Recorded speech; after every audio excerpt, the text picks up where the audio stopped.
Bill Alexander, who was an apprentice with you when you first joined, was actually arranged for a little memorial for you on that. There were 2 engines there, one of them still running, in fact, at 100,000 hours plus. The other one is looking rather sick. In 1961, you get another commendation on your file, in respect of your expert knowledge of dual-fuel engines, as they put it, invaluable service to the company. It awarded you a plus £25 a year. And again signed by Charlie Barnard. I think Charlie Barnard and you must have had something going, because from all records that I have met, Charlie didn't like anybody else. In 1962 they let you out again into Jersey, where we installed 4 in fact, ABSS 16s. These engines were too big to test in the factory. In fact, we were testing for the first time out there. I'd like to jog your memory on 1 or 2 points here. There was a guest house run by Mark Kirby, better known as Widow Clanky. She had a funny daughter named Olive Oil.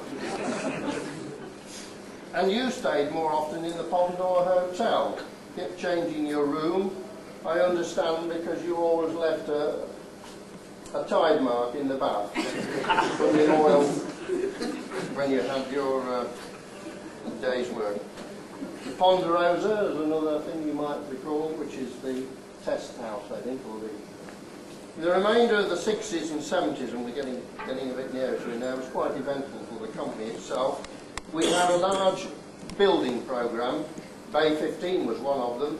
The directors' offices was another. So on the one hand, we had the packers, and on the other hand, we were looking after the sackers. The time was also eventful for Don. You had various supervisory roles until you became superintendent of engine build in 1973, and Peter Wood's still there looking amazed at your achievement. We have a nice permit to work system these days, but before we had that, you demonstrated quite admirably the need for such a system. In 1970, we tested the first KV-16 Major at 600 RPM, one that eventually went to all the shop power stations. David Gillings, the works manager at the time, said, right, we'll rope it off. No, we won't, says Don. I want my testers to escape as quickly as they can. And Gillings didn't want his erectors getting in the way. Poor old Tom Vesty, some of you may know him, we had the task of putting the rope up. So as fast as he was putting the rope up on one side, Don was pulling it down on the other. You might like to tell us.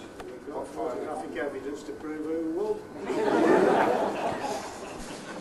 Another example, I recall, although I wasn't there at the time, that you were working with Andrew in the spares works on part of the heating system. Young Foden at the top of the ladder with a screwdriver, old Foden at the bottom of the ladder looking after the steam.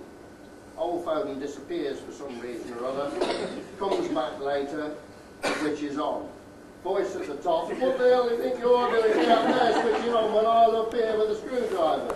And the voice at the bottom said, what the hell are you doing up there when I'm down here switching on? I think we do need a permit to work system. In 1974, you joined the Works and Plant Department, mainly as project engineer to develop the new engine building test facilities which we enjoy today. That was a major transformation for this company, and all credit due to you, Doc, for that effort. I, on the other hand, am disappointed. 2 former senior members of the Works and Plant Department wound up with BEM, but you haven't got one. So I thought, well, we could award you our own BEM, acronymically as it were, Best Engine Man. Your knowledge of the installation and testing requirements of engines has been invaluable to the company, and in particular to myself in the Works and Plant Department. What are we here? In 1978 we had another fire, this time in the general store. Wrecked most of it. We had a serious investigation after that. But we had to admit, as it wasn't yours.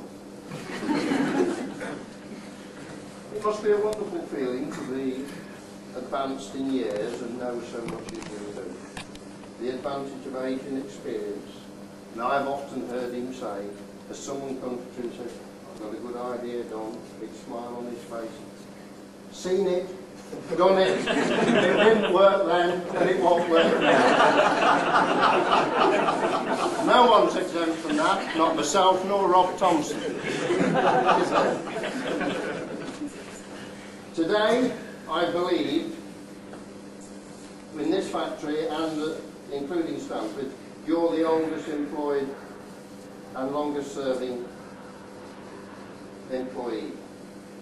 We don't know who it will be next week, but I have it on great authority that it is not Francis. Where is he?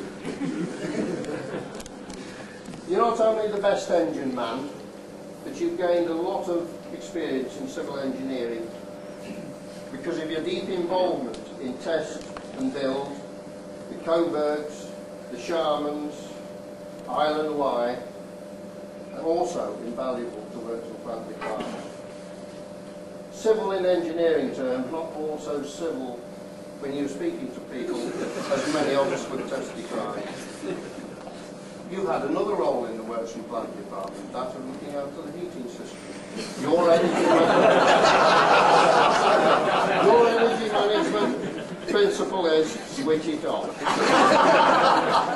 You have provided me with more excuses than I've ever been needed as to why it's not been running. And if anybody thinks there's a good time coming when he's going, you're that. At the end of last year, Don, we had a heart-to-heart, and we decided that it was in the company's best interest that enough's enough.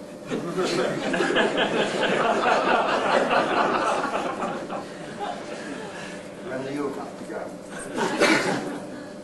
But in seriousness, your contribution